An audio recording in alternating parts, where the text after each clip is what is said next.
युधिष्ठिर जुए में अपना सर्वस्व हार गया था। छलपूर्वक शकुनी ने उनका समस्त वैभव जीत लिया था। अपने भाइयों को, अपने को और रानी द्रौपदी को भी बारी बारी से युधिष्ठिर ने दांव पर रखा। जुआरी की दुराशा उसे बुरी तरह ठगती रहती है। कदाचित अब की बार सफलता मिले, किंतु युधिष्ठिर प्रत्येक दांव हारता गया।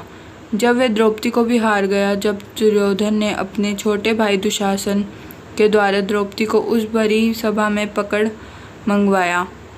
दुरात्मा दुशासन पंचाली के केश पकड़कर घसीटता हुआ उन्हें सभा में ले आया। द्रौपदी रजस्वला थी और एक ही वस्त्र पहनती थी। विपत्ति यही समाप्त नहीं हुई। दुर्योधन ने अपनी जांघ खोलकर दिखाते हुए कहा, दुशासन, इस कौरवों की दासी को नंगा करके यहाँ बिठा दो। सभा भरी। मां धृतराष्ट्र थे, पितामह थे, द्रोणाचार्य थे, सैकड़ों सभासद थे, वयोवृद्ध विद्वान थे, शूरवीर थे और ससम्मानित पुरुष भी थे। ऐसे लोगों के मध्य पांडवों की वह महारानी, जिसके केश राजसूय के अभूत स्नान के समय संचित हुए थे, जो कुछ सप्ताह पूर्व ही चक्रवर्ती सम्राट के साथ सम्राज्ञी के रूप में समस्त नरेशों द्वारा वंदित हुई थी, राजस्वला होने की स्थिति में केश पकड़कर घसीट लाई गई और अब उसे नग्न करने के आदेश दिया जा रहा था। होने को वह विदुर भी थे, किंतु उनकी बात कौन सुनता। द्रौपदी ने अनेक बार पूछा। युधिष्ठिर जब अपने आप को हार चुका था, तब उन्होंने मुझे दांव पर लगाया था। अतः धर्मात्मा मैं हारी गई या नहीं, किंतु भीष्म जैसे धर्माज्ञों ने भी कोई निश्चित उत्तर नहीं दिया। जिसकी भुजाओं में 10,000 हाथियों का बल था, उस दुरात्मा दुशासन ने द्रौपदी की साड़ी पकड़ ली। मेरे त्रिभुवन विख्यात शूरवीर पति द्रौपदी व्याकुल होकर इधर उधर देख रही थी कि कोई उसकी रक्षा करेगा, किंतु पांडवों ने लज्जा तथा शोक के कारण मुख दूसरी ओर कर लिया था।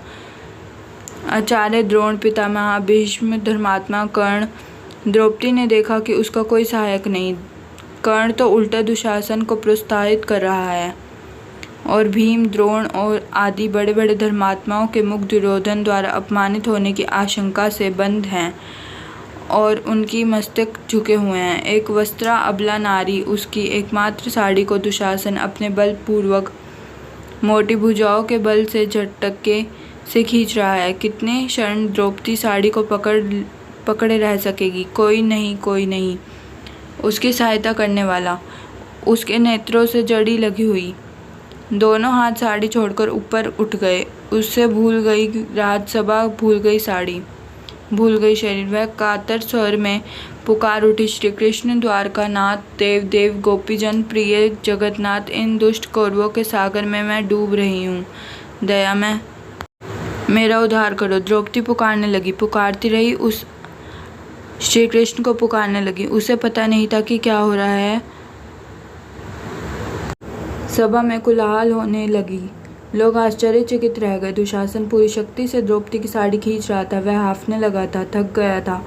10 सहस्त्र हाथियों का बल रखने वाला उसकी भुजाएं द्रौपदी की साड़ी से रंग बिरंगे वस्त्रों का अंबार निकालते जा रहे थे। वह 10 हाथ की साड़ी पंचाली के शरीर से तनिक भी हट नहीं रही थी। वह तो अनंत हो चुकी थी। दया में द्वारकानाथ रजस्वाली नारी के उस अपवित्र वस्त्र में भी प्रविष्ट हो गए थे। आज उन्होंने वस्त्रावतार धारण कर लिया था और अब उनकी अनंतता का और छोर कोई कैसे पा सकता था। विदुर, यह कोलाहल कैसे है? अंधे राजा धृतराष्ट्र ने घबराकर पूछा। महात्मा विदुर ने बताया, दुशासन द्रौपदी की साड़ी खींचते खींचते थक चुका है, वस्त्रों का ढेर लग गया है। आश्चर्यचकित सभासदों का यह कोलाहल है। सभी आपकी यज्ञशाला में श्रृंगार घुस आए हैं और रो रहे हैं। दूसरे भी बहुत से अपशगुन हो रहे हैं। द्रौपदी सर्वस्व श्री कृष्ण को पुकारने में तन्मय हो रही है। उन सर्वसमर्थ ने अभी तो उनकी साड़ी बढ़ा दी है, किंतु यदि शीघ्र पंचाली को प्रसन्न नहीं करते तो श्री कृष्ण का महाचक्र कृप प्रकट होकर एक क्षण में आपके पुत्रों को नष्ट कर देगा, यह कोई नहीं जानता। आपके सभासद तो भय व्याकुल होकर कोलाहल करते हुए दुर्योधन की जो निंदा कर रहे हैं उसे आप सुन ही रहे हैं। धृतराष्ट्र को भय लगा। उन्होंने दुर्योधन को फटकारा। दुशासन ने द्रौपदी की साड़ी छोड़ दी और चुपचाप अपने आसन पर बैठ गया। वह समझा या ना समझा, पांडवों तथा भीम जैसे भगवत भक्तों को यह समझना नहीं था कि द्रौपदी की लज्जा रक्षा कैसे हुई।